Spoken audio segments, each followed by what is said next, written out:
안녕하세요. 사랑하는 성도님, 은혜의 주님이 우리와 함께 하십니다. 우리와 함께 하시는 주님을 찬양합니다. 기도합시다.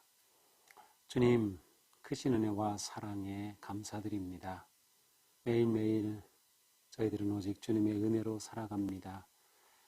저희들을 구원하여 주시고 또 자녀로 삼아주시며 매일매일 끊이지 않는 사랑과 은혜로 인도하시고 품어주시고 공급하여 주시는 그 사랑에 감사드립니다.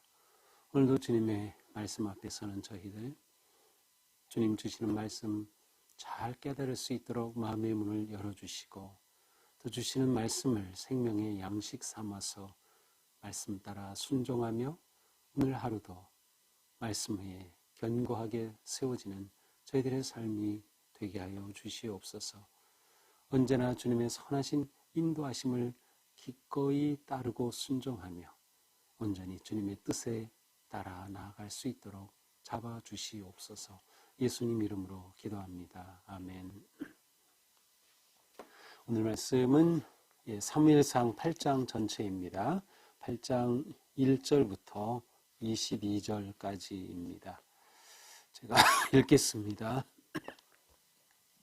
사무엘이 늙음에 그의 아들들을 이스라엘 사사로 삼으니 장자의 이름은 요엘이요 차자의 이름은 아비야라. 그들이 브엘세바에서 사사가 되니라. 그의 아들들이 자기 아버지의 행위를 따르지 아니하고 이익을 따라 뇌물을 받고 판결을 굽게 하니라. 이스라엘 모든 장로가 모여 라마에 있는 사무엘에게 나아가서 그에게 이르되 보소서, 당신은 늙고 당신의 아들들은 당신의 행위를 따르지 아니하니 모든 나라와 같이 우리에게 왕을 세워 우리를 다스리게 하소서한지라. 이에 우리에게 왕을 주어 우리를 다스리게 하라 했을 때에 사무엘이 그것을 기뻐하지 아니하여 여호와께 기도하매 여호와께서 사무엘에게 이르시되 백성이 내게 한 말을 다 들으라. 이는 그들이 너를 버림이 아니요 나를 버려 자기들의 왕이 되지 못하게 함이니라. 내가 그들을 애굽에서 인도하여 낸 날부터 오늘까지 그들이 모든 행사로 나를 버리고 다른 신들을 섬김같이 내게도 그리하는도다. 그러므로 그들의 말을 듣되 너는 그들에게 엄히 경고하고 그들을 다스릴 왕의 제도를 가르치라. 사무엘이 왕을 요구하는 백성에게 여호와의 모든 말씀을 말하여 이르되 너희를 다스릴 왕의 제도는 이러하니라.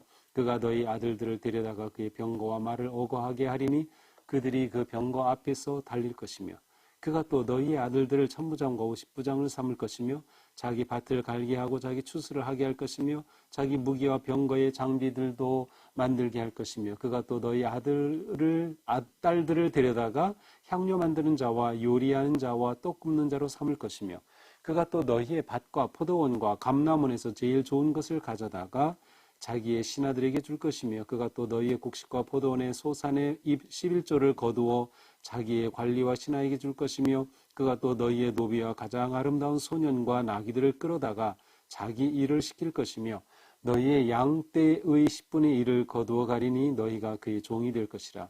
그날에 너희는 너희가 택한 왕으로 말미암아 부르짖되 그날에 여호와께서 너희에게 응답하지 아니하시리라 하니 백성이 사무엘의 말 듣기를 거절하여 이르되 아니로소이다. 우리도 우리 왕이 있어야 하리니 우리도 다른 나라들 같이 되어 우리의 왕이 우리를 다스리며 우리 앞에 나가서 우리의 싸움을 싸워야 할 것이니이다 하는지라.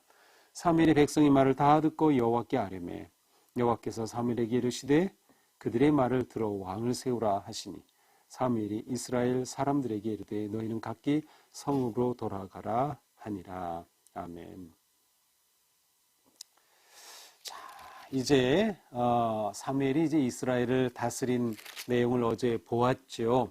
자, 그런데 이제 오늘은 시간이 많이 흘러서 사무엘이 나이 많아 늙은 상황이 되었습니다. 1절입니다. 사무엘이 늙음에 그의 아들들을 이스라엘 사사로 삼으니.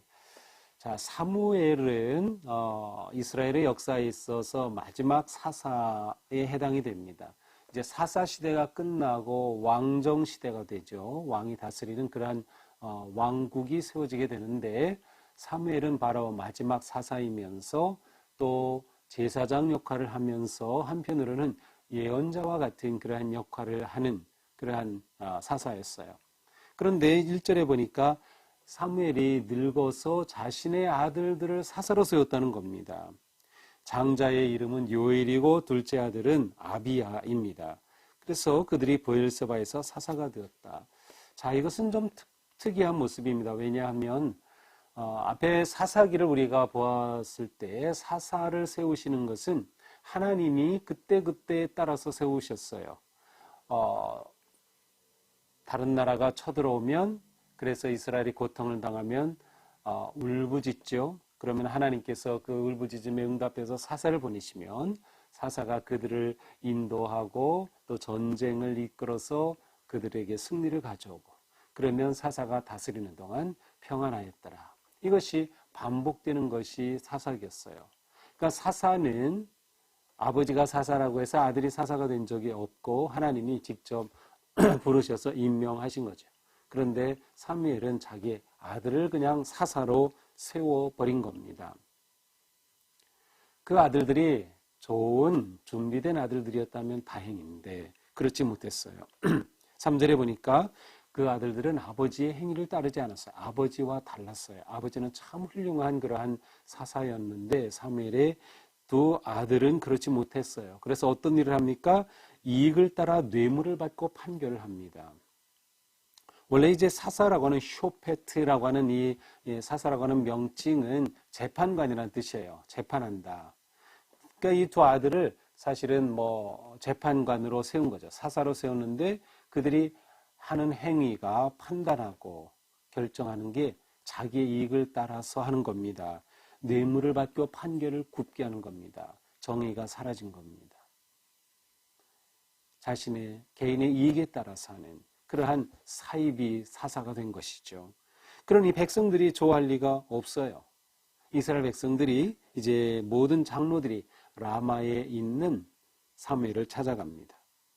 그래서 그에게 말하죠. 당신은 이제 나이가 늙었습니다. 당신의 아들들 사사로 세웠지만 그들은 당신과 같지 않습니다. 당신의 행위를 따르지 않습니다. 그러니 이제 우리에게 왕을 세워 주십시오 라고 요청을 합니다. 그 말을 들은 사무엘이 어땠을까요? 아주 기분이 나빴습니다. 아니 자기가 아들들을 사사로 세웠는데 그 아들들이 올바르지 못하요. 그러니까 백성들이 와서 사무엘에게 당신이 이제 나이도 많고 이제 떠날 때가 되었는데 당신의 세운 아들들 사사 역할도 하지 못합니다. 왕을 세워주세요 라고 요청을 한 겁니다. 사무엘은 기분이 나빠서 마음이 상하여서 하나님께 기도합니다. 그러자 하나님께서 사무엘에게 말씀하셔요. 백성이 내게 한 말을 다 들으라. 이는 그들이 너를 버림이 아니요. 하나님께서 사무엘을 살짝 위로해 주십니다. 그들이 내가 미워서 너를 내치려고 너를 버린 게 아니고 나를 버린 거야 라고 말씀하셔요. 나를 버려 자기들의 왕이 되지 못하게 함이니라. 나를 버려서 자기들의 왕이 되지 못하게 함이니라. 무슨 뜻이에요? 이스라엘 백성들에게 하나님이 왕이셔요. 그런데 나를 버리고 인간 왕을 세워달라고 하니 나를 버린 거나 너를 버린 게 아니고 나를 버려서 그들의 왕이 되지 못하게 하는 거야. 내가 그들을 애굽에서 인도하여 오늘까지 이렇게 왔지만 그들이 나를 버리고 다른 신들을 섬기더니 너에게도 꼭 그렇게 하는구나 라고 말씀을 하시는 겁니다. 자, 여기서 우리는 왜 이스라엘 백성들이 사무엘에게 와서 왕을 세워달라고 했을까라고 하는 점입니다. 자, 이스라엘의 사사들은 이스라엘의 전쟁이 일어나면 하나님이 세우셔서 그들을 전쟁에서 구원해 주시고 위기에서 구출해 주셔서 평화를 주시게 하였던 일시적인 지도자들이었어요. 또 평안의 시대가 되면 사사도 이제 필요 없는 거죠. 그러다가 또 일이 터지면 울부짖을 때 하나님이 사사를 보내곤 했어요.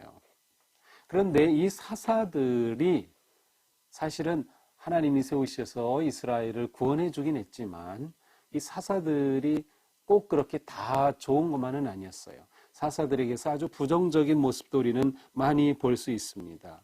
삼손이 그랬고요. 입다도 좋은 사사였지만 잘못 서약을 함으로 맹세를 함으로 자기 딸을 내줘야 되는 그러한 상황이 되기도 했고요. 기드온도 그냥 하나님 앞에 자기는 못한다고 막 핑계대고 막 그러던 모습들. 이 사사 자체가 이스라엘 백성들을 구원해주긴 했지만 그렇게 옳지 못했어요. 또 자기가 사사가 되어서 이렇게 승리하고 평화가 온 뒤에는 오히려 어떤 자기 권력을 행사하기도 하고 또 자기 이익을 추구하기도 하고 한 그러한, 그러니까 이스라엘 백성들이 일단 사사들에 대해서 온전히 신뢰하지 못한 점이 있어요. 그래서 왕이 필요하다라고 생각한 것이었죠. 또 그들에게 아마 이것은 더 중요한 뜻일 텐데 전체 나라의 통합이 필요했습니다. 사사들은 이스라엘 전체를 다스린 게 아니라 각각 지파들의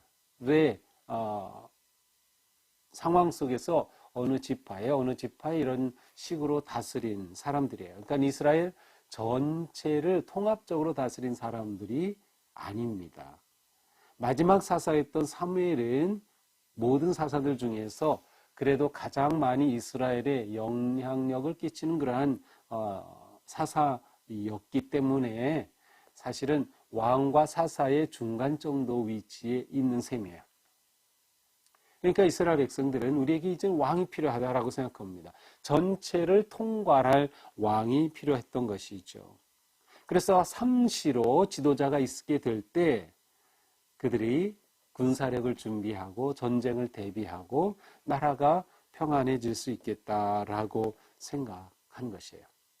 재미있는 것은 사사기 맨 마지막 장, 사사기 21장 25절에 보면 그들에게 왕이 없기 때문에 자기 소견에 옳은 대로 하였다라고 기록되어 있어요. 물론 여기서 왕은 첫째로는 하나님이에요. 그들이 하나님을 온전히 따르지 않았다는 것도 있지만 동시에 왕이 없는 것이 그들에게는 항상 뭔가 좀 부족한 것이죠. 우리가 왕이 있으면 다른 이방 주변의 나라들처럼 상시 대비하고 군사력도 상시 준비하다가 전쟁을 막을 수도 있고 일어나면 싸울 수도 있고 하는데 이건 아무런 조직도 없이 있다가 사사가 나타나서 도와주는 것만 가지고는 어렵겠다라고 하는 그러한 생각을 하였던 것이죠. 이러한 그 상황 속에서 이제 그 이스라엘 백성들이 왕을 요청하게 된 겁니다. 사무엘에게 왕을 요청했고 사무엘은 그게 마음에 안 들어서 기분이 상했고 하나님께 기도하자 하나님은 그들이 나를 버려서 왕을 세워달라고 하는 거야 라고 하시면서 사무엘을 위로하는 것 같습니다. 그런데 하나님께서는 이스라엘에게 왕을 세워주라고 말씀하시는 겁니다. 9절입니다. 그러므로 그들의 말을 듣되 그들의 요청을 들어주라. 그 대신 그들에게 엄히 경고하고 다스릴 왕의 제도를 가르쳐라. 그래서 사무엘에게 그들의 요구를 들어줘. 그리고 그들에게 아주 경고해서 왕의 제도에 대해서 그들에게 가르쳐라 라고 말씀하셔요. 이제 10절부터는 그들에게 왕의 제도에 관해 사무엘이 가르치는 경고입니다. 그런데 사실은 왕의 제도를 가르친다기보다는 이 경고의 발언으로 가득합니다. 그러니까 너희가 왕을 이렇게 요구대로 모시게 되면 너희들에겐 이러한 일이 있을 거야 라는 아주 왕을 세울 때 생길 부정적인 것들만을 사무엘이 쭉 나열합니다. 11절에 보니까 왕의 제도는 이러하다 해놓고서는 너희 아들들을 징집할 거야. 그래가지고 군사로 병거로 군사력을 키우게 되고 징집해서 싸우게 나가게 할 거다. 또 병거를 몰고 말을 몰게 할 것이다. 또 12절에 보니까 너희들 가운데 지도자를 세워놓고 또 그들을 통해서 밭을 갈고 농사 짓게 하고 또 무기도 만들고 장비도 만들고 자 그렇게 하면 그 농사 짓는 거 그냥 다 그들이 가져갈까요? 아니죠. 나라의 세금을 바쳐야 되는 겁니다. 13절에 보니까 너희 딸들은 데려다가 향료를 만들게 하고 음식을 만들게 하고 왕이 다스리면서 이스라엘 백성들을 그렇게 사용할 것이라는 것을 말하고 있는 겁니다. 14절에 보니까 너희 밭과 포도원, 감람원에서 제일 좋은 것을 가져다가 왕이 신하들에게 줄 거다. 너희들에게 이러한 소산물을 다 거둬갈 것이다. 15절 또 너희 곡식과 포도원 소산의 11조를 거둬갈 것이다. 아마도 세금을 거둬갈 것이다 라는 것을 말하는 것이죠. 너희의 노비와 가장 아름다운 소년과 나귀들을 끌어다 자기를 시킬 것이다. 너희가 사용해야 될 그 인력을 갖다 왕이 자기를 위해서 사용하게 될 거다. 너희 양떼의 10분의 1을 거두어 갈 것이고 너희가 그의 종이 될 거다. 그날에는 너희가 택한 왕으로 말미암아 부르짖되 왕이 이렇게 이스라엘 백성들에게 고통을 주고 경제적으로 또 인력으로 모든 것에 어려움을 가져오니까 이제 그들이 하나님께 부르짖는다는 겁니다. 왜 우리에게 왕을 세우셨는데 이런 왕이 어떻게 합니까? 부르짖으면 여호와께서 너희의 그 부르짖음에 응답하지 않으실 거다. 자, 그래서 10절부터 18절까지는 사무엘이 이스라엘 백성들이 왕을 세울 경우 그들이 겪을 고통, 문제, 부정적인 것들을 쭉 이렇게 나열을 합니다. 그러자 19절 백성들이 사무엘에게 말합니다. 사무엘의 말 듣기를 거절합니다. 아닙니다. 왜 이렇게 왕이 생기면 어렵고 나쁜 일만 있는 거로 얘기합니까? 아닙니다. 거절합니다. 우리도 우리 왕이 있어야 합니다. 라고 요구합니다. 여기서는 아주 강한 주장이 담긴 그런 표현이에요. 우리에게도 왕이 있어야 합니다. 반드시라는 뜻이 담겨져 있어요. 우리도 다른 나라같이 되어서 왕이 우리를 다스리고 우리 앞에 나가서 우리의 싸움을 싸워야 할 것입니다. 라고 요청해요. 이스라엘 백성들은 전쟁을 염두에 두고 있어요. 왕이 우리 앞에 나가서 싸워야 할 것입니다. 우리가 언제까지 이렇게 침략만 받고 살겠습니까? 라는 것이죠. 이스라엘 백성들은 왕을 세워야 할 것을 강력하게 요청합니다. 그러자 사무엘이 이러한 백성들의 말을 듣고 하나님께 또 아뢰죠. 그러자 하나님이 사무엘에게 말씀하셔요. 그들의 말을 들어 왕을 세워라. 그들의 말을 들어 왕을 세워라. 그래서 사무엘이 그들에게 알았소 하고 그들을 다 돌려보냅니다. 그러니까 그 장로들, 지도자들이 와서 사무엘에게 이야기했던 그대로 그들에게 알았소 하고 돌려보냅니다. 자, 이것이 오늘 본문인데요. 자, 이스라엘 백성들은 지금 그들에게는 없던 왕을 요청하고 있습니다. 그 가장 중요한 핵심은 전쟁에서 우리가 대비하고 이길 군사력, 지도자가 필요하다는 것이었고 그들을 하나로 묶어줄 그런 왕이 있을 때 그들이 안정되고 견고하게 설 것이라고 생각했기 때문입니다. 그래 실제로 이제 왕이 세워지게 되면 상비군이 생기게 될 것이고 그들을 징집하고 전쟁을 이끌어갈 그러한 역할을 감당하게 될 것입니다.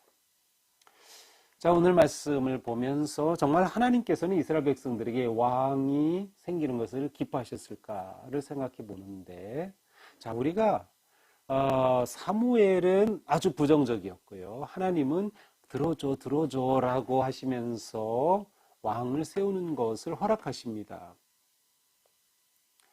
자, 우리는 여기서 신명기로 돌아가 볼 필요가 있어요. 신명기 17장에 가서 보면 놀랍게도 모세가 설교한 모세 시대의 말씀인데 여기에 왕에 관한 말씀이 나옵니다.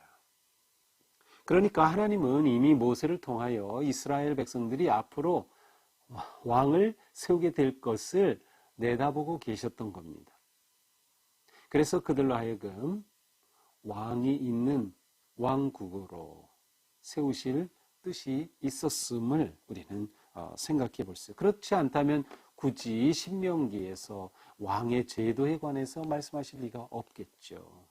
너에게 왕이 세워지면 이렇게 하라 라고 하는 말씀이 주어졌으니까 말이죠. 사실 거기에 보면 정말 진정한 왕의 그 의미가 무엇인지 나와 있습니다. 자, 이제 이스라엘 백성들은 이제 누구를 왕으로 세워야 할까라고 하는 큰 중요한 일을 이제 하게 됩니다.